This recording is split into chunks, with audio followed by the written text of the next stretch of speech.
This week for your sketching assignment, we want to draw a lot of accessories. So we want to look at round and cylindrical objects. You have examples in the assignment of objects above and below the horizon line, it says. These are the kind of vases and objects that you see in your home. You can collect these kind of things. You guys also have cups and plates and bowls and dishes and cans and bottles, and anything goes this week. And so you could just set up your breakfast table. You can draw whatever it is that you want to draw this week, as long as you're practicing circles and spheres and ellipses. You also may print out work or Google images of vases and bowls and things like that, so that you can create images like this. If you don't have hanging plants in your house and you want to do things above the horizon line, then Google lamps and anything that you can imagine is fair game. All right? So your homework for this week is to draw 3 drawings in your sketchbook of cylindrical objects in an environment. So notice that this has a horizon line going across here. I want you to show your horizon line, as opposed to this drawing here that has a table drawn here. But that's not the horizon line. We know that because we can see the top of this ellipse here, so our eye level is above that. So if you put a line in for your table, I'd like you also to have up here a horizon line that tells me, now I can't see the top of those candles, so it looks like the horizon line is probably up in here somewhere. So you may want to delineate that in there in your drawing. You can do any objects that you have at home. Remember that a circle becomes an ellipse in perspective. Now, depending on how close it is to the eye, you'll either have a very thin ellipse, or it gets wider and wider as we look down on it more and more until it becomes perfectly round if we're looking straight down onto the object.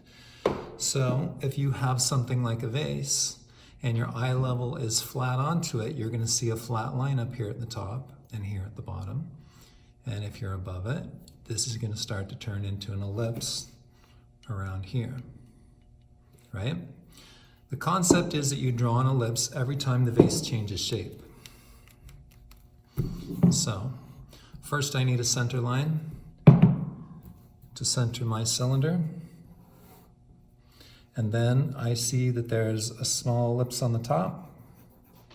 There's a smaller ellipse actually where this neck meets the top of this, right? So I want to have a larger ellipse on the same horizontal guideline as that one to show this circle here and this circle in here. I'm going to bring this ellipse, these points are going to then come down to the bottom of the neck. Connect that there.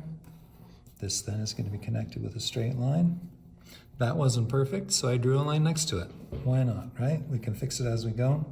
I'm going to draw this bottom circle here, where I've got this thing sitting on the table. So I'm going to come down here to where I know the table is.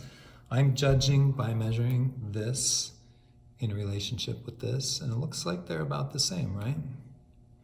So I can also take onto my paper if I want to check my proportion and go, this should be equal to this here. Looks like I'm a little bit high there. So I'm going to put the bottom ring where that sits on the table. And then this, because it's a it's a sphere. So a sphere, no matter where we look at it, is always going to be round, right? So I'm going to understand that this part here is going to be related to a roundness, right? Now I'm sketching, so I've got a bunch of lines out here. I'm not going to use all of them, but I'm using my number 1 pencil, or my number 1 pen, I should say, because this quarter we're doing all of our sketchbook in pen. So I want you to start and finish with pen. Where's my eye level? It's up above this, so I need to get something up here that tells my instructor that my horizon line is up here above my eye level. And now I've got an understanding of how this glass part, and if I look at it closely, I can see this ellipse through the glass. Now, if I can't see that, I'm going to draw it anyway. This is good enough now to go into my number 5 pen.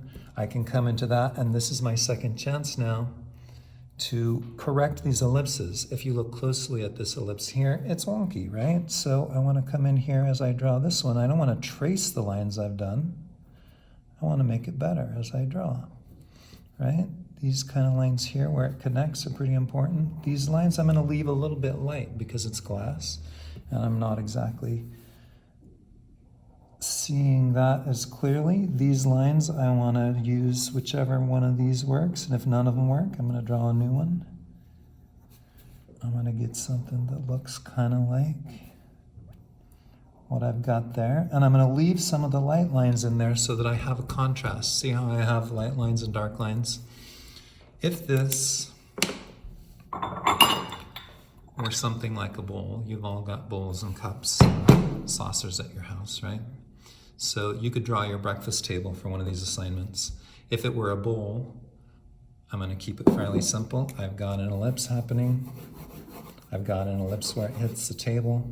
I've got a center line so those ellipses are lined upright.